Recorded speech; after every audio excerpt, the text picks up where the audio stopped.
Ladies and gentlemen, once again, a pleasure to present Valirx to you. A rather different area in the healthcare market to the previous presentation, but an awful lot of similar problems. Valirx is a classic biotech, and I'm afraid, yet again, our lawyers have had a field day. In fact, on this occasion, they haven't. I took a look at the previous version and realized that the lawyers had done a great job, but forgotten the two key points that were needed. So there's been a slight adjustment to it. If anyone really cares to read it, what is Valirx? Well, quite simply, a clinical stage life science company focused on delivering cancer therapeutics with diagnostics for what used to be called personal medicine, but I noticed that the journal in charge and the buzzword has changed to precision medicine. It's exactly the same thing, but hey, times move on. Overview of what we actually do. Well, we have a portfolio of innovative oncology products, which we have worldwide rights. They're both therapeutics, biomarkers, and companion diagnostics. And we are taking our therapeutic products from what were originally just compounds and ideas through drug candidates and into the clinical stage, at which point, when we get to somewhere in the phase 2 paradigm, we will be selling them or partnering them or licensing them on. Each one will be slightly different. Again, you can look at the model in more detail when you get the presentation later, but rather than spend time going through a rather boring part, we will move on to what we've done in the last year or so. Well, we've had an extremely busy year. And despite many protestations to the other from various people, we have made enormous amounts of progress. The main thing is, about 18 months ago, we started a phase 1, phase 2 clinical trial for a compound that originally we collected from Cancer Research UK when it was basically just a lab idea back in 2010. We've developed it all the way through now, and we have a phase 1/2 trial going on. We have shown now that it is, to date, and it is an ongoing process, as always, totally safe and tolerable. In fact, you could claim that we've had complete and utter 100% success. No patient has had to be withdrawn, and no compound-related adverse events have been seen. We've also seen that the subjects in the trial are following preclinical patterns of biochemistry and tumour modulation. I can't say more than that at the moment, as we have not got far enough into the trial to complete those series of measurements. We've also taken our biomarker development stuff into a far greater stage of development, and we are now using those quite extensively to monitor our trial products, as well as partnering them with several large internationally reputed clinical research organizations who are using the techniques and the biomarkers in their own studies. The second compound which we've taken on is actually a reformulated product, and it is about to, this half of year, start its 2B clinical trial for non-small cell lung cancer. Preclinical data is very good, and I'll explain a bit more about it further along. The original series of compounds which the company was founded on, VAL 201, is a gene silencing technique. We have got several putative candidates there. We have taken it through proof of concept preclinically in various disease states, and we are currently taking one of those through to late preclinical and toxicological studies with partners. It is a very novel product, and the reason it has gone on to the third back burner is that it is a complicated regulatory environment and therefore rather more costly, and it would be more sense to progress with the other programs in advance before we tackle something that is both intellectually and regulatorily quite complicated.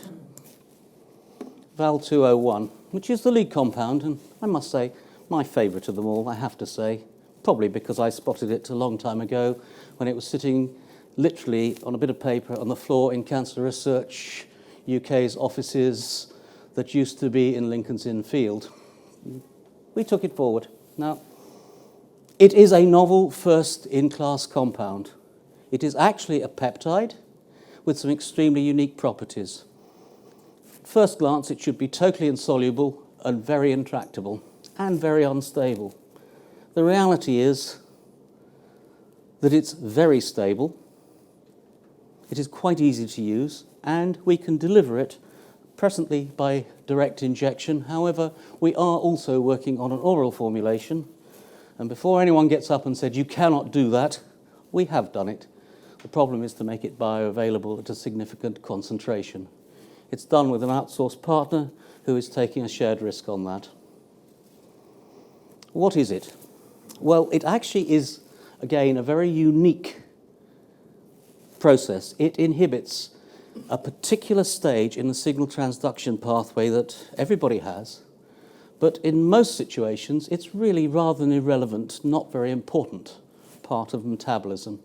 But in certain cancers, hormone-refractory cancers in particular, it becomes an extremely effective and efficient way by which cells are promoted, grow and divide, and they grow and divide at a faster rate than they are removed from the body, therefore leading to your tumour mass. I'm not going to give you a full lecture on that this time. You might be pleased to know, or you might not be, but certainly it's more than the 20 minutes I have to give you even the background on that. What is it not, though? There's a lot of misapprehension out there about this. It is not an androgen inhibitor. It is not a Src kinase inhibitor, so it is not an abiraterone. It is not a hormone therapy. It is something unique in itself. It actually prevents one very specific function in the cellular process of reproduction.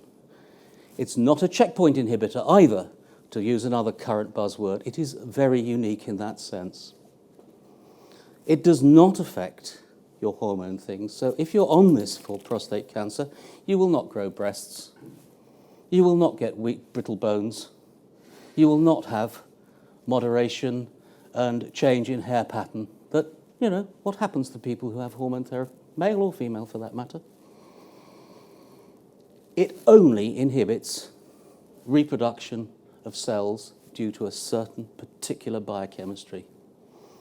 Its specific targeting means that it actually reduces the number of new cells produced, thereby allowing the body's normal system to get back in balance and remove the tumour cells that are being produced, and that therefore reduces your tumour load back to a more normal situation.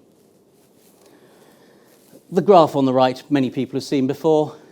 It basically says, please invest on the red line. That's when you give the compound and how the tumour grows after it's been supplied to you. If not, as you can see, your tumour takes off normally. Now, that's preclinical, but we are seeing indications that the same happens in people as well. It's also effective against metastatic cancer, mainly by reducing the tumour load and therefore reducing the putative circulating tumour cells which lodge in other parts of the body, giving rise to brain metastases, liver metastases, or in in prostate cancer, very often bone metastases, which are extremely painful and probably what get you at the end of the day. It's also very good and has been shown to be effective in certain breast cancers and ovarian cancers. We are not taking those through particularly at the moment, in that it's a very different group of patients and the inclusion criteria are such that it's difficult. And very surprisingly to us, and it was a pure serendipity, there is a very nasty condition called endometriosis, which has been in the news a little bit recently with a couple of celebrities, including Salman Rushdie's ex-wife, who claimed that this was leading to problems in her life. Economically and socially, it's a very devastating disease and leads to infertility, suicide, and a load of other complications. We are in the process of establishing a clinical trial there as well.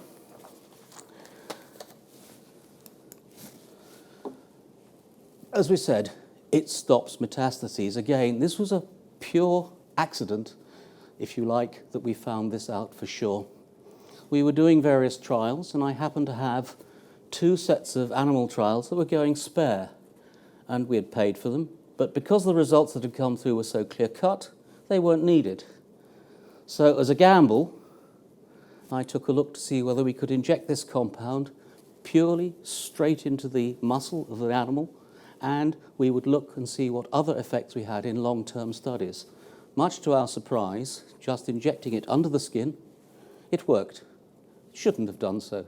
We looked into this, and the reason why we have the trial now. But the biggest surprise was the reduction in the metastatic cancers.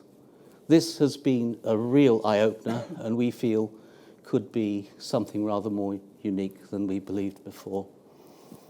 It's not going to be shown in our current trial. The time spans just aren't long enough to show that effect. However, in subsequent trials of applicability and the rest of it with a partner, this will obviously be something that will be looked at. Let's move on to 401, which is coming along and in many ways will give us a fairly quick set of results and is of considerable interest to several of our contacts who are looking to partner this as soon as we have some basic in-human clinical data. It's actually a reformulation of an old drug that's been around for other indications for around 25 years. And the drug itself, the compound, is actually off patent. But the person who runs this for me and for the company was with a chemical screening group in the University of Coventry, which has now moved to the University of Leeds, where they were testing lots of compounds against cancers, infective diseases, and the rest. And they came across something called risperidone, which is used as an antipsychotic. Basically stops serious people in the Ramptons and the rest hospitals from killing each other.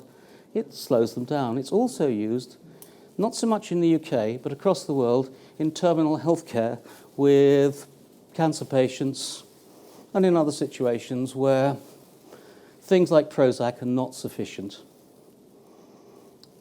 A very large signal came through that it killed cancers in combination with a second product at a very specific concentration. This we've worked on for some years now, both within Valirx and in pre-existing companies. And we are now at the point where we know precisely how it works and where it works. We know that it's very safe because there's best part of 35 years worth of clinical data or human data on its behavior. We know how to manufacture it. It's cheap. It's effective. And we are in the very near future, before the end of this half of the year, going to be injecting human beings with it to show whether it is effective in humans at late stage non-small cell lung cancer, which is a particularly unpleasant stage to be in, and your outcome is unfortunately fairly predictable and not to your advantage. It's going to be a shortish trial. It's not going to be a very large number of people, and if that works, we have the promise of partnerships with others. I'm not going to spend an awful lot of time on GeneICE at this stage. Suffice it to say, we now have a relatively cheap and relatively easily manufactured compound which works on this technology, which was the origins of the company, in fact, and it is the selective silencing of genes which we call rebellious. In other words, are expressed and cause an effect where it is inappropriate and it causes cancer, various neurological diseases, and the rest. In particular, we have a particular target called BCL2, which is common in many cancers. We now have a very stable and easy to produce compound of that, and with partners and with soft money funding from various governments around the world, and the EU in particular, that is being developed in combination with 2 partners, and we are at the point where we will do late-stage preclinical toxicology and start putting a package for an early human safety and tolerability trial in place. Can't give a particular timeline on that, but it will be sooner rather than later.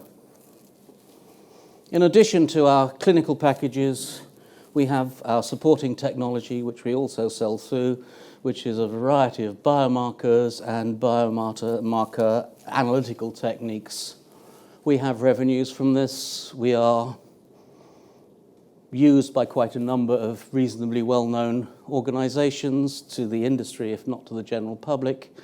And we are in the process of establishing that as a separate entity for moving forward. It will still be within the Valirx group, but it is managed separately and runs out of Finland with a component in Germany. More news on that very shortly, I think is what I should say. Where do we sit in the value chain? Well, it's a very classic biotech one. Academia thinks it's worth billions. It is, but it doesn't really know what it's got. And it thinks that just because it's had an idea, it is a drug, a therapy, or a concept that can work. And we heard in the last talk how much work there is between having a very nice concept and making it a practical application that the clinicians will actually use in critical care. Biotech companies and other life sciences sit in that little area where academia doesn't, and quite often does a lot of fundamental research itself. We've done a lot in our time. We don't do so much now. And then you have the larger biotech companies, the medical device companies, and the big pharmaceutical companies who these days do not do much research of their own. Let's be honest, they do next to none. They buy and acquire from ourselves, and sometimes through academia, their ideas and the rest of it. They're great at marketing, they're great at product profiling, but they do not innovate. They're not fast enough or quick enough. The trick, of course, is to make sure that your academic-derived product is acceptable and pleasant and pretty for the people who want to buy it. We hope we're getting that right. And along the top is the sort of classic timeline of how products develop in the pharmaceutical sector. Who do we work with? Well, on the whole, we've been very lucky.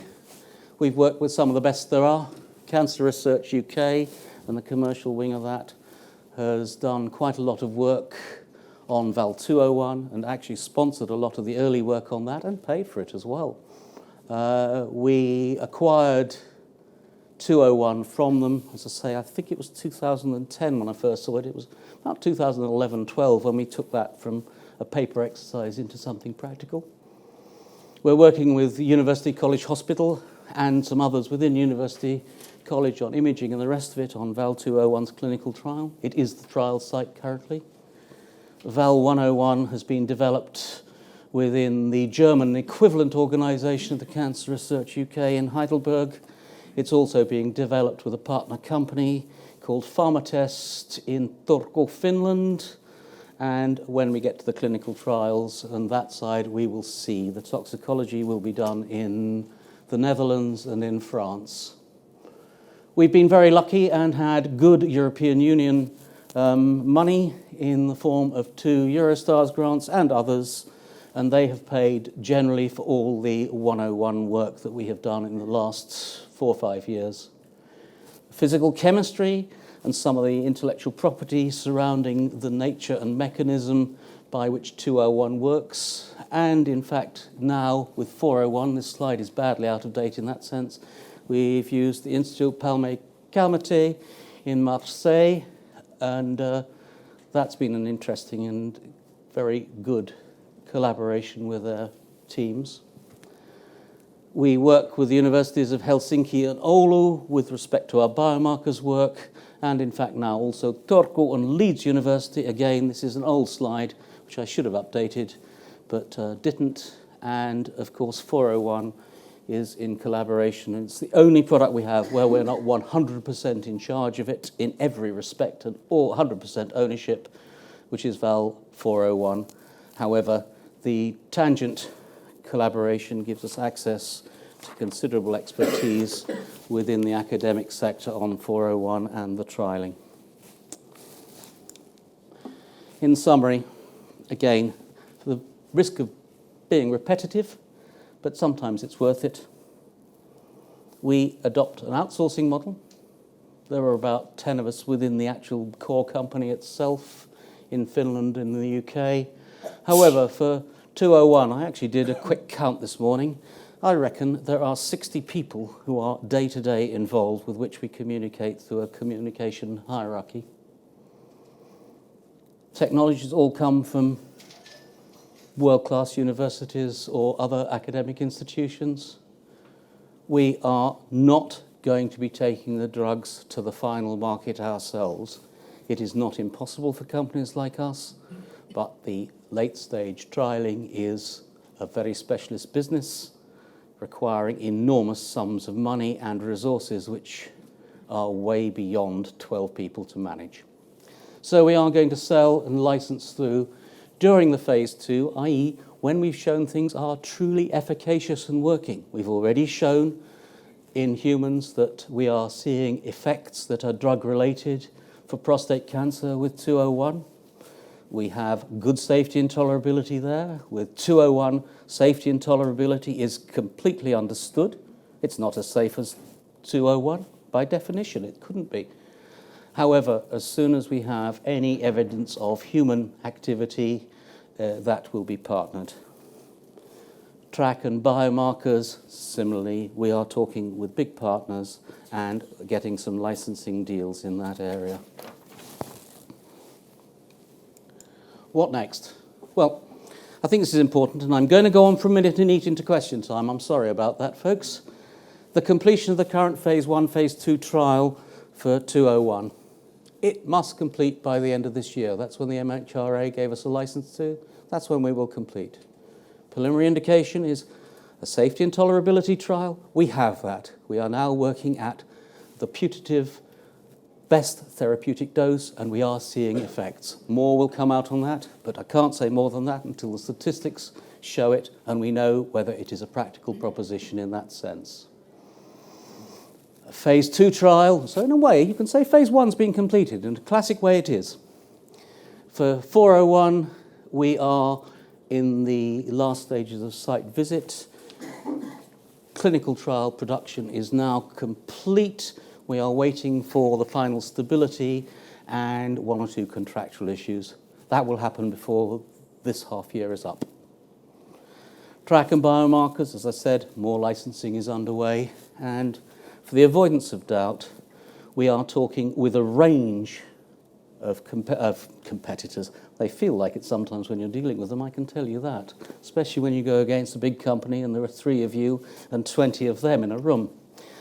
However, we are getting good traction there, and we expect that as soon as some human data comes out of 401 and we have some decent statistically proving effects from 201 other than safety and tolerability, which I re-emphasize is there, we expect to see some movement in that area.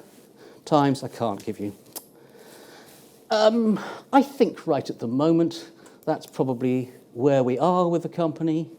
Board of directors, there are 4 industry specialists on there of various types, 1 financial and 1 legal.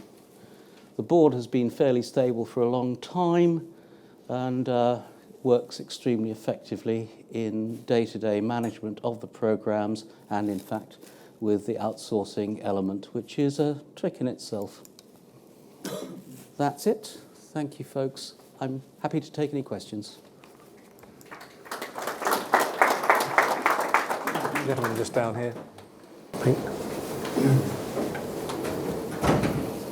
Thank you very much for that, Dr. Morris. 201 looks commercially quite exciting in that its unique selling point is that compared to the alternative therapeutics for prostate cancer, which have fairly devastating side effects, 201 seems to have a very low safety profile. It doesn't sound like any adverse effects have been seen whatsoever related to the compound. Not of a thing that you would worry about, no. I mean, there's been some redness around the injection sites, but that's So considering the alternative therapeutics tend to feminize the man, give sexual dysfunction, breast growth, osteoporosis, and all the other things I think you alluded to earlier, one expects there to be a huge amount of commercial interest. There is. Has the company to date, as yet, received any offers, commercial offers for 201? Yes. Jokes. Put it very simply. They're ranging shots. See how serious we are and how willing and how lean and mean we wish to be. Again, it's a business we've all been in.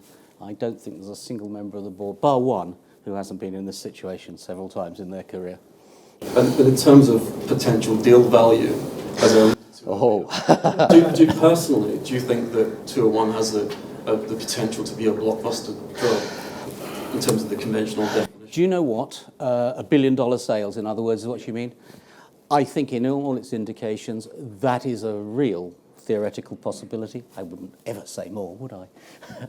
I think the biggest one is possibly endometriosis. I think it's got a far better uniqueness there in that there is nothing in that really devastating but difficult to manage situation. We are working out the paradigm we wish to treat and how we wish to address that, and have just taken on a gynecologist with a pharmacology and biochemistry background a few months ago. She actually gave birth yesterday, so she's a little bit incapacitated for a week or so.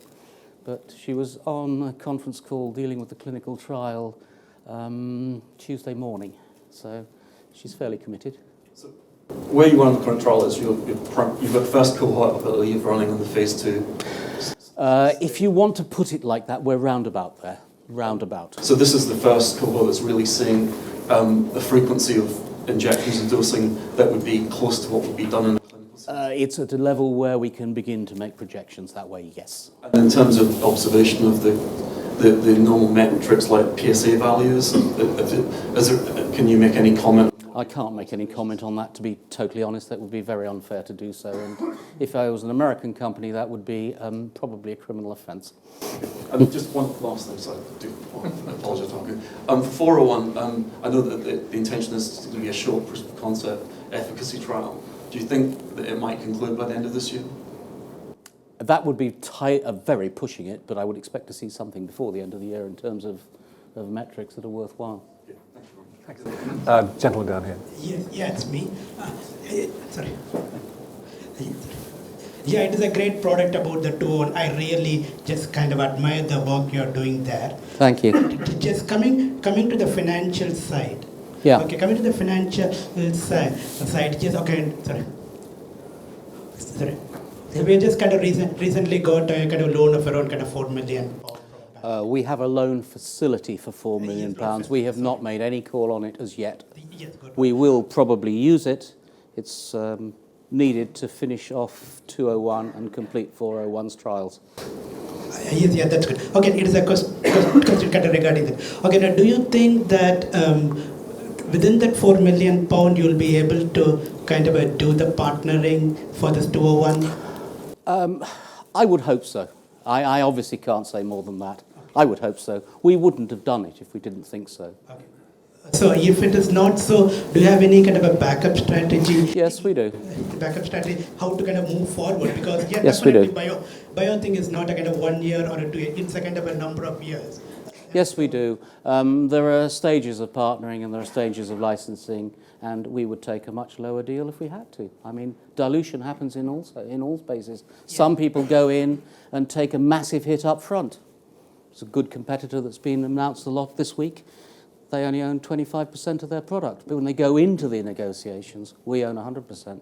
So where do we take the hit? Where do we take the dilution? Good question. And that's an answer we can never really come to agreement on. Everyone's going to have their own view. But yes, we do have secondary plans. Thank you very much. George, you mentioned you've got 100% of 201, is that correct? 201, the company has 100% ownership of it. There are some payaways and some milestone payments to Cancer Research UK, yeah. But they are de minimis in true value. Okay, thank you. Hi, just a very quick question. 201, and I know somebody who suffers badly with endometriosis. Mm-hmm. What's the time scale on that drug? There are three issues around that. One, we've got to come up with which paradigm we're looking at. And I haven't got long enough really to talk about it in detail. Endometriosis is a portmanteau disease. It's all sorts of things in reality. We've got to be very clear what it is we're treating. Also, there are two outcomes: pain reduction and lifestyle improvement, and secondly, fertility. We have decided at this stage to focus on pain reduction and lifestyle improvement because those are the biggest unmet need and, frankly, the devastation. We are writing the protocols at the moment. There are one or two philosophical issues to resolve around that, and how do we measure pain properly? You can do it by questionnaire, But there are also these days scanning methods using MRI and the rest of it, and we are in advanced talks to get that done with 2 leading institutions in this country. When do you reckon this would come out on the market? Oh, I don't know. that's a good question. Probably about 4 years after we start the trial. Thank you. Time for one more question, if anyone's got any more questions. No? George, thank you very much indeed. Thank you.